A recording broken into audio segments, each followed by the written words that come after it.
চুলগুলোর কি অবস্থা, কি রাফ হয়ে গেছে। একটু হাঁটাহাঁটি করছিলাম, হাঁটাহাঁটি করতে করতে বসে পড়েছি। মানে বেশিক্ষণ পারছি না। আর আজকে বাড়িতে পুরো একা, বিকজ মানডে ওকে তো নিজের কাজে যেতে হয়েছে। মা আসছে, অন দ্য ওয়ে রয়েছে। মা আসলে আগামীকাল ডক্টর দেখানোর রয়েছে। ডক্টর দেখিয়ে এই স্টিকার বাগেরা যেগুলো রয়েছে পেটে, সেগুলো খুলে দিলে না আমি সিরিয়াসলি বেঁচে যাই। তো যেটা শেয়ার করব বলে বলছিলাম সেটা হচ্ছে, এটা আমার ফার্স্ট ওটি এক্সপিরিয়েন্স ছিল। 20 তারিখ আমি জানতাম কি 20 তারিখ একটার সময় আমার অপারেশন। আমাকে বলেছিল ভোর 5টায় দুটো মেডিসিন দিয়েছিল, সেই মেডিসিন দুটো খেতে হবে একদম অল্প জলে। আর তারপরে হচ্ছে আর কিচ্ছু না, জলও না। তো তোমরা জানো যে কোনো ওটি হলেই সেটা খালি পেটেই থাকতে হয়। তো আর আমার অ্যাডমিশন টাইম ছিল 8টা, আমাদের একটু লেট হয়, 8:30টায় পৌঁছোই। আর তারপরে এই ফর্মালিটি যেগুলো থাকে সেগুলো করে মোটামুটি 9টার মধ্যে আমাকে আমার বেড দিয়ে দিয়েছে। এবার সেখানে বসে রয়েছি, আমি বসে ভাবলাম একটু ঘুমিয়ে নিই। তো ততক্ষণ আমাকে দিয়ে দিল, ওটি ড্রেস দিয়ে দিল।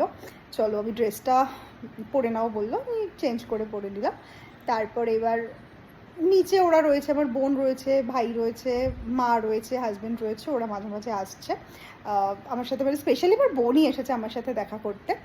তো করতে করতে না আসছে চলে যাচ্ছে। এবার আমার মানে অপারেশনের একটা টেনশন আছে, তারপরে শরীর তো ভালোই নেই, তারপরে আমার আরেকটা ভাই হচ্ছে হাতে চ্যানেল করবে। তো সেই সব নিয়ে এবার তারপরে হঠাৎ করে আসলে হচ্ছে চলো এবার চ্যানেলটা করে দিই হাতে। এবার আমার তো ভীষণ টেনশন হচ্ছে। ওরা বুঝতে পারছে, একটা সিনিয়র নার্স যে রয়েছে দিদি, তিনি এসেছিলেন চ্যানেল করতে। তো এবার আমাকে বলছে দেখো ভয় পেয়ে কিন্তু হাতটা এরকম করে টেনে নিও না, ঠিক আছে? বললাম যে না না ঠিক আছে, কিছু করবো না। করে ওরা চ্যানেল করছে, আমি একদম এই দিকে ঘুরে, মানে আমি একবারের জন্য তাকাইনি। আমি যদি তাকাতাম তাহলে ওদের আর চ্যানেল করা হতো না।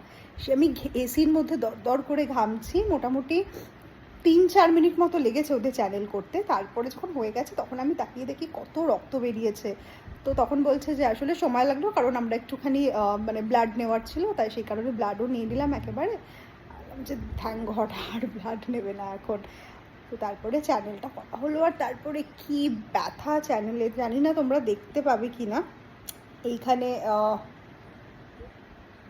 এইখানে কালো কালো দেখো দুটো স্পট রয়েছে, উপরের স্পটটাই হচ্ছে চ্যানেলের স্পট, জানি না দেখা যাচ্ছে কিনা। তো এই করে এবার আমি ঘুমোবো কি, ঘুমোতেই তো পারলাম না, এরকম অবস্থা।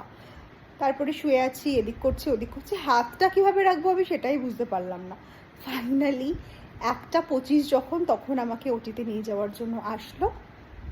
আমি বললাম ব্যাস তেরা টাইম আ গেয়া, মনে মনে। তারপরে হুইল চেয়ারে বসে